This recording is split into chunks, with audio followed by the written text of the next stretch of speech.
In the interest of time, I can forego the third reading. Would you like me to do that and open up for questions, Ruth? What would you prefer?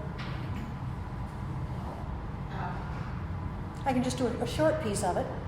Would you like that? Okay. Don't you love Jamie Burns? He's just the coolest character. Jamie reoccurs in The Eyes of God. This one starts out in Harlan, Kentucky. Actually, it starts out in Athens, Ohio, but then it moves to Harlan, Kentucky. And the very short piece I'm going to read to you was something I've never done before.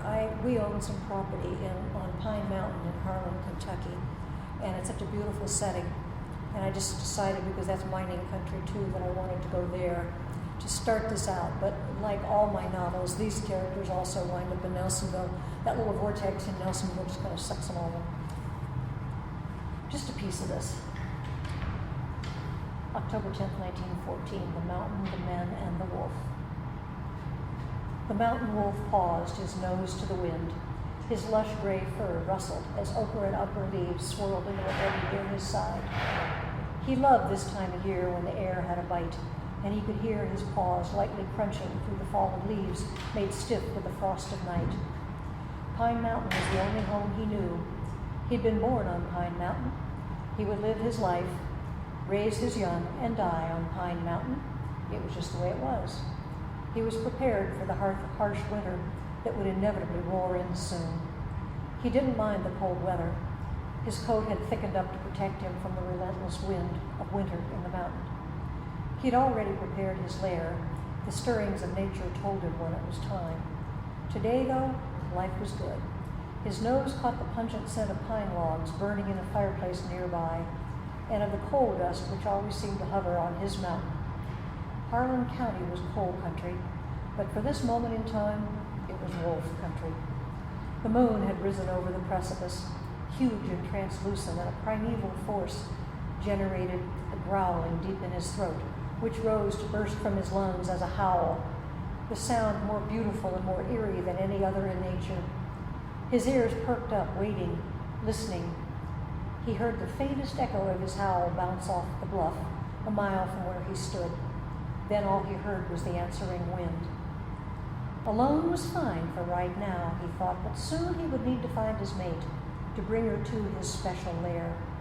He tried one more long, resonating howl, waited for the echo, then there, far off, maybe more than a mile, and slightly above him, he heard his answer.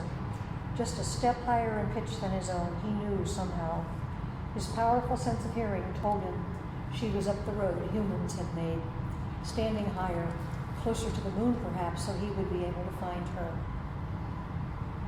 Tonight he would leave the hunting to others.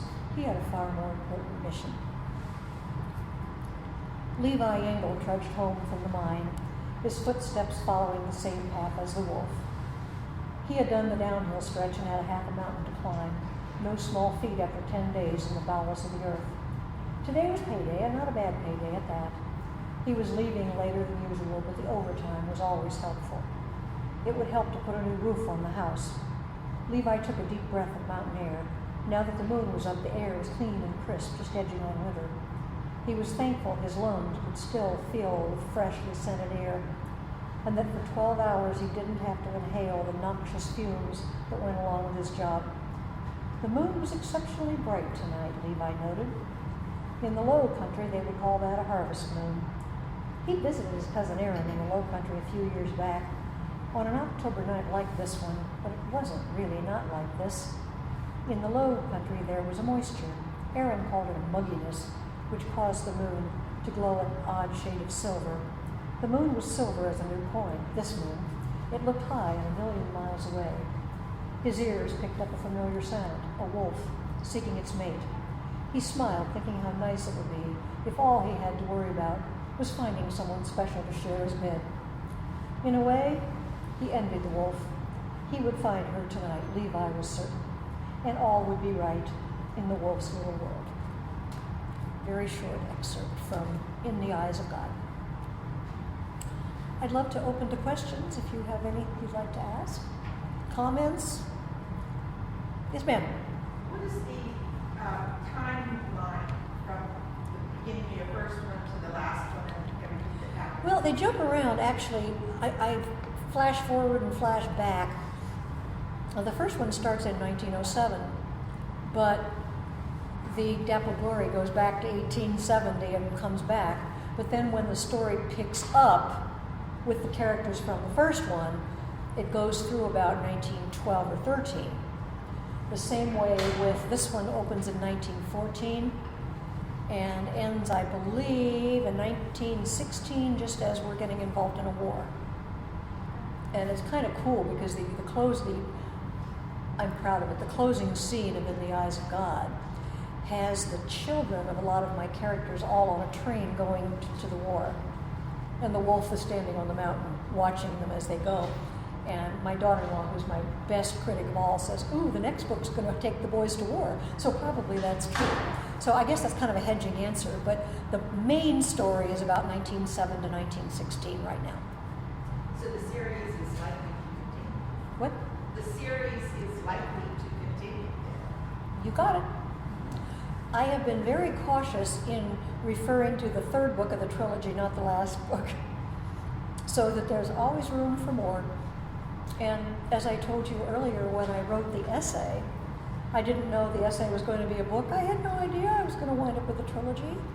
But what happens, my friends, is I go places like this. I go to historical societies and I read and I lecture, and miners and miners' families come up and tell me stories. And, well, by golly, there's another book. And that's what happens. I have a gig, I call them, in Crooksville, which is one of the mining towns. I go to a lot of mining towns, spring, summer, fall. I try to do at least 2 of these a month, sometimes more. And my crowd ranges from very elderly people at historical societies who have a tremendous appreciation of my work and have a little bit of a knowledge, maybe not of 1907, but at least of the earlier era. But it's also does equally well with high school groups. It's just a different kind of appeal, I think. And it's been an eye-opener. It's just been marvelous. I've been traveling now since 2003, and wow, I call it my dog and pony show that travels in my trunk, have show will travel. So any place that you need a speaker, any place you need a reader, I'm there. Anything else? Yes, ma'am. I came late, so I apologize for That's that. okay. But I hope I'm not asking a question that you covered before. Did you grow up in that area? No, my mother grew up in Nelsonville. Okay. And I'm sitting down in Nelsonville next Friday night. They have a Final Friday, which is very cool. I really recommend it. If you're looking for something fun to do, go down to Nelsonville for Final Friday, because most of the stores down there open. And when it becomes spring, there are also vendors that sit out on the public square and so on. I'm not avoiding your question, but being in Nelsonville, even though I never lived there, feels very home to me, because the whole time I was growing up, we summered there all the time. And my grandparents were merchants there for 60 years. And so much of their revenue, at least in the early part of the 20th century, came from mining, or from the peripherals from the mines. So people always say, well, you grew up here, right? And I say, no. And they say, well, it sounds like you did. And I said, well, it kind of feels like I did, too. Yeah. No, I never lived there, but I love it dearly. It's a little town that is very nurturing and very warm and cozy, and there just aren't that many like that. Any others? Well, please take one of my cards. I do have books for sale and signing if anybody would like to, but don't feel pressured. I have a brand new website, which is on that card. Brand new, just popped up there about 3 days ago, and we think it looks pretty good. Anything else that anybody would like to know or to ask? Comments, I love comments. How long have you been writing? Seriously, only since 2002, about 10 years. I've been a poet all my life. I started writing poetry when I was in grade school. I think I wrote my first short story in 7th grade, but it's really horrible. Kind of funny, I found it, and I read it, and I said, oh, God. But I never really got serious. In 2002, I traveled to Lake Hope, which is one of my favorite places on the planet. It's down in Benton County. And I was trying to kind of make peace with a couple of relationships in my life. An unresolved love affair, which was long gone, but, you know, still kind of messed with my head, and the loss of my mother at 17, when I was 17. And I actually wrote a fictionalized autobiography when I was out at the lake called Magician's Wig. And that turned into a book. I didn't even know that was going to be a book. But once I had written that, I thought, well, gee, maybe I can write a real book. And that's when I started to write. And historical fiction found me. I don't think I really found it. But, you know, if I try to write out of my time frame, it feels awkward. I finished a book last year. I actually had two come out this past year. In the Eyes of God came out in December. But I lived in Florida for 3 years, and I heard about a murder down there in 1959 that is still unsolved. And I kept reading about it down there, and I thought that was so fascinating. And it was such a Keystone Cops kind of ridiculous CSI disaster. Then I got back to Ohio, and I said, I think I'll try to solve that murder. Well, that was presumptuous of me, obviously, so what I did was fictionalize it and solve it in fiction. But that being a different time frame, 1959, even that felt weird. You know, when I was so used to writing in 1910. So now I'm working on another murder mystery, kind of a creepy one called October Ridge. And it is set at Lake Hope. The murders all take place at Lake Hope, my favorite place on the planet. And the year is 1960. So we'll just see. You know, we'll see whether I can get used to a different point in time. It's hard, it's fun, but it's exciting, you know. And when you lock into a time frame like that, you just start noticing things. You notice movies that deal with things at that point in time.